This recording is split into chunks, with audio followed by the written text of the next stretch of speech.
Hello दोस्तों, नमस्कार। स्वागत है आप सभी का एजुकेशन मंत्रा में। दोस्तों, बात करेंगे 69,000 शिक्षक भर्ती अपडेट सहित एसएससी जीडी जूनियर शिक्षक भर्ती आदि के अपडेट्स के बारे में। दोस्तों, फटाफट वीडियो को लाइक एंड शेयर करिएगा और चैनल पर नए हैं तो सब्सक्राइब करके बेल आइकन को भी प्रेस कर दीजिएगा, जिससे कि लेटेस्ट वीडियो की नोटिफिकेशन लगातार मिलती रहे।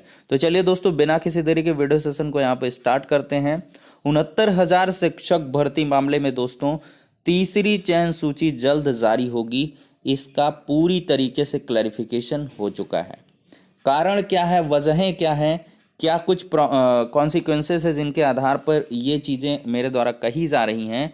तो दोस्तों, यहाँ पर 69,000 शिक्षक भर्ती के अभ्यर्थियों का जो मामला था, त्रुटि संशोधन का मामला है। देर रात उसका जो नोटिफिकेशन है वो जारी किया जा चुका है और संशोधन के आदेश में बहुत सारे अभ्यर्थियों को यहाँ पर राहत भी मिली है, लेकिन बहुत सारे अभ्यर्थियों को यहाँ पर मायूसी भी हाथ लगी है। तो चलिए दोस्तों, हम सबसे पहले यहाँ पर समाचार पत्रों का संज्ञान लेते हैं, जिसमें देख सकते हैं आप, आवेदन के बाद प्रमाण पत्र में संशोधन होने पर भी अभ्यर्थी को मिलेगी नियुक्ति। 69,000 शिक्षक भर्ती में रिकॉर्ड की विसंगति को लेकर शासन ने जारी किए दिशा निर्देश। इसमें लिखा गया है कि यदि अभ्यर्थी के जो संबंधित शैक्षिक संस्थान के स्तर से परिवर्तन हुआ है, मान लिया किसी का बैक था या स्क्रूटनी के आधार पर या कैसे भी क्या कुछ भी हुआ है और उसके आधार पर उसके अंकों में परिवर्तन हुआ है, तो उसका चयन निरस्त नहीं होगा। लेकिन यदि जानबूझकर उसने प्राप्तांक अधिक भरे हैं तो ऐसे अभ्यर्थियों का चयन निरस्त किया जाएगा।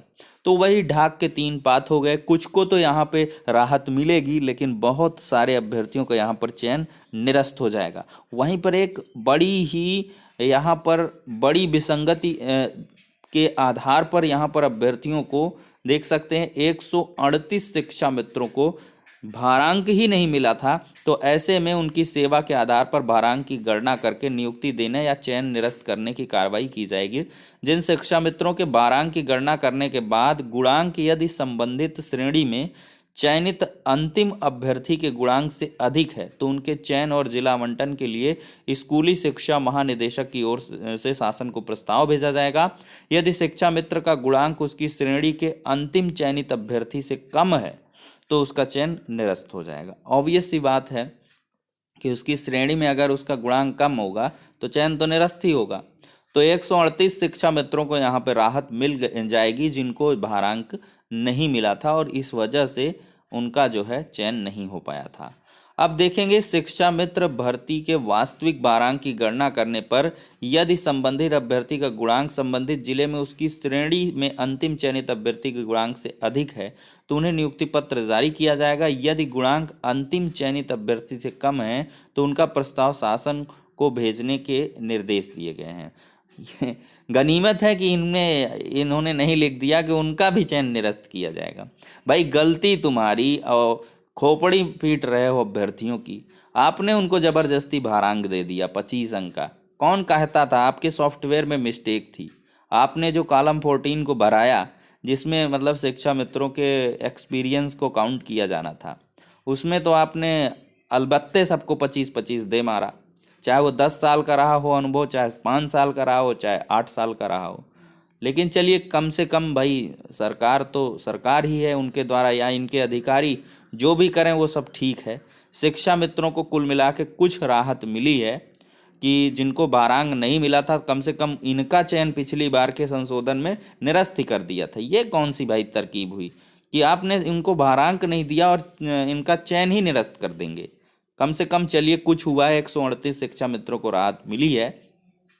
लेकिन यहाँ पर प्राप्तांक पूर्णांक वाले मामले में ऐसे अभ्यर्थियों को बहुत बड़ी निराशा हाथ लगी है जिन्होंने जानबूझकर तो कोई यार गलत नहीं भरेगा, लेकिन उसको विभाग ये समझ रहा है कि जानबूझकर इन्होंने जो है अंकों को गलत भरा है और कूटरचित तरीके से सिलेक्शन लेने की कोशिश की है। तो इसमें ये है कि आपने अगर अपने आधार पर गलतियां की हैं, कम ज़्यादा भर दिया है, तो आपका जो है निरस्त कर देंगे।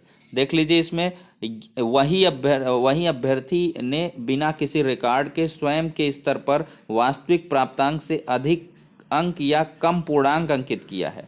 मान लिया 100 नंबर पाया था, उसने 150 अंकित कर दिया है, या पूर्णांक 500 था, उसने पूर्णांक 200 भर दिया है, तो ऐसे अभ्यर्थियों को नियुक्ति नहीं मिलेगी, उनका चयन निरस्त कर दिया गया है।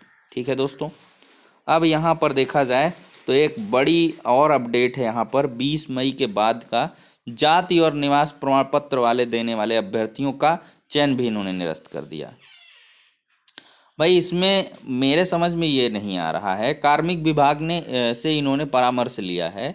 69,000 शिक्षक भर्ती में 20 मई के बाद जारी जाति व निवास प्रमाण पत्र का उपयोग करने वाले अभ्यर्थी का चयन निरस्त किया जाएगा। इस संबंध में बेसिक शिक्षा विभाग की अपर मुख्य सचिव रेणुका कुमार ने शुक्रवार को आदेश जारी किया है। इस भर्ती में लगभग 1,000 ऐसे अभ्यर्थी हैं जिनका चयन सूची में नाम शामिल था और उनके आवेदन पत्र या मूल प्रमाण पत्रों में विसंगतियां थी। ऐसे अभ्यर्थियों पर न्याय व कार्मिक विभाग की राय के बाद अलग से निर्णय लिया गया है। इस संबंध में स्पष्टीकरण जारी किया गया है। यह भर्ती 2019 से चल रही और इसमें चयन सूची जून 2020 में जारी की गई। इसमें कई ऐसे अभ्यर्थी थे जिन्होंने 20 मई के बाद का जाति निवास प्रमाण पत्र लगाया था। 20 मई के बाद का प्रमाण पत्र लगाने वाले अभ्यर्थियों को अब चयन सूची से बाहर किया जाएगा। भाई ये कौन सी बात हो गई? अगर आप उसका 20 मई के बाद का लगाया है तो उसको जनरल से आप काउंट करिए।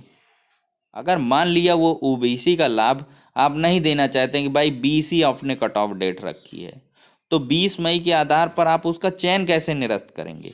कोई अभ्यर्थी यदि जो है संबंधित श्रेणी का लाभ उसको नहीं देना है तो आप उसको यूआर श्रेणी से काउंट करिए। यूआर से अगर उसका सिलेक्शन होगा तो होगा। तो ऐसे ये 1,000 अभ्यर्थी ऐसे भी होंगे जिनका उस ज़िले में तो सिलेक्शन नहीं होगा लेकिन किसी और ज़िले में हो जाएगा, लेकिन ये लोग कुछ करना नहीं चाहते। तो ऐसे में कोर्ट ही एकमात्र सहारा बचता है। सभी ऐसे अभ्यर्थियों को एक तरीके से एक याचिका फाइल करनी होगी जिसमें अगर जो है 20 मई के बाद का जाति है और उसके हटाने पर भी अगर उसका चयन अनारक्षित श्रेणी में होता है तो उसको सिलेक्शन दिया जाना चाहिए। चलिए दोस्तों, फिलहाल के लिए ये कुछ राहत कुछ को मिली है, लेकिन फिर से कुछ ना कुछ यहाँ पर पेंच फंस के ही छोड़ा गया है। आपकी क्या राय है? अपनी प्रतिक्रिया कमेंट बॉक्स के माध्यम से अवश्य दें। हाँ, मेन बात यह है दोस्तों कि अब ये कार्य होने के बाद से तीसरी चयन सूची पर काम प्रारंभ हो जाएगा, क्योंकि जैसे ही इन अभ्यर्थियों की नियुक्तियां मिल जाएंगी 10 से 8-10 दिन में, और फिर इसके बाद से आपका तीसरी चयन सूची के लिए पदों का आंकड़ा खंगाल लिया जाएगा और इसके बाद नियुक्तियां दी जाएंगी। चलिए दोस्तों, अब बात करते हैं कांस्टेबल जीडी के 40,000 से अधिक पदों पर भर्ती के लिए आवेदन 25 तारीख से। SSC, CRPF, BSF, ITBP, CISF में होगी सिपाही पदों पर भर्ती। देख लीजिए, बहुत ही बम्पर सुनहरा मौका है। कर्मचारी चयन आयोग एसएससी की ओर से एसएससी जीडी परीक्षा के लिए आवेदन प्रक्रिया 25 मार्च 2021 से शुरू होगी। कांस्टेबल जीडी के लिए आवेदन 10 मई 2021 तक लिए जाएंगे। कांस्टेबल जीडी के लिए पहले चरण की कंप्यूटर आधारित जो परीक्षा है 2 से 25 अगस्त के बीच होगी। कांस्टेबल के तहत ये सारे पद आएंगे। अगर देखा जाए तो कांस्टेबल जीडी 100 अंकों की परीक्षा होगी। एक नंबर के 100 ऑब्जेक्टिव पूछे जाएंगे। 4 भाग में ये डिवाइड होगा। 25-25 क्वेश्चन पूछे जाएंगे। General intelligence, reasoning, general awareness, general knowledge, गणित, अंग्रेजी के सवाल पूछे जाएंगे। परीक्षा 1.5 घंटे की होगी। परीक्षा में general intelligence, reasoning, general knowledge, general awareness, गणित, अच्छा ठीक है, दोबारा उसको लिखा। परीक्षा देने के लिए 90 मिनट का समय मिलेगा। ठीक है, और यहाँ पर देख सकते हैं निर्धारित पाठ्यक्रम भी आपको यहाँ पर प्रोवाइड कर दिया गया है। तो एक सुनहरा मौका है। 40,000 पदों पर आपको एसएससी के थ्रू जॉब मिल रही है। 2021 रोजगार का ईयर है। आप लोगों को एक नौकरी पक्का करना होगा इसमें। और वहीं पर देखें 337 जो हाई लेवल की तैयारी कर रहे हैं, आरओ के 337 पदों के लिए आवेदन शुरू हो गया है। देखा जाए तो लोक सेवा आयोग ने समीक्षा अधिकारी का विज्ञापन शुक्रवार को जारी किया है।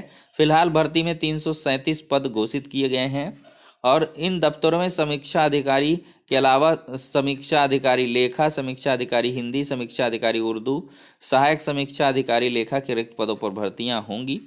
और यहाँ पर ऑनलाइन आवेदन 5 अप्रैल तक जमा होंगे, जबकि शुल्क 1 अप्रैल तक जमा किया जा सकता है। वहीं पर बीएड प्रवेश परीक्षा के लिए 15 मार्च तक आप लोग आवेदन कर सकते हैं। जिसको भी बीएड में एडमिशन लेना है वहीं पर चलिए, ये तो मैंने कर ही दिया। शिक्षा मित्रों के रूप में अधिक भारांक है, शिक्षा मित्र को भारांक नहीं मिला है, तो इन पर फाइनली जो है काम होगा। और भर्तियों में शिकायत बर्दाश्त नहीं करेंगे योगी जी। मुख्यमंत्री ने कहा 2017 के पहले प्रदेश में बिकती थी नौकरियां। देखिए, मुख्यमंत्री योगी आदित्यनाथ ने प्रदेश में हो रही भर्तियों को पारदर्शी व निष्पक्ष बताते हुए कहा है कि सत्ता में आने के बाद सभी भर्ती आयोगों को स्पष्ट निर्देश दिया गया है कि इस प्रक्रिया में कोई हस्तक्षेप नहीं होगा, किसी की सिफारिश नहीं माननी है, किसी तरह की शिकायत आई तो वह बुरा दिन होगा, उसे स्वीकार नहीं कर पाऊंगा। आज भर्तियों में ईमानदारी व पारदर्शिता सच्ची हकीकत है। तो कुल मिलाकर योगी जी कह रहे हैं कि सब कुछ बढ़िया चल रहा है। आप क्या समझते हैं, जानते हैं इसके बारे में? इस पर भी आप लोग अपनी राय दें कि कितनी पारदर्शिता, कितनी निष्पक्षता भर्तियों में दिखती है।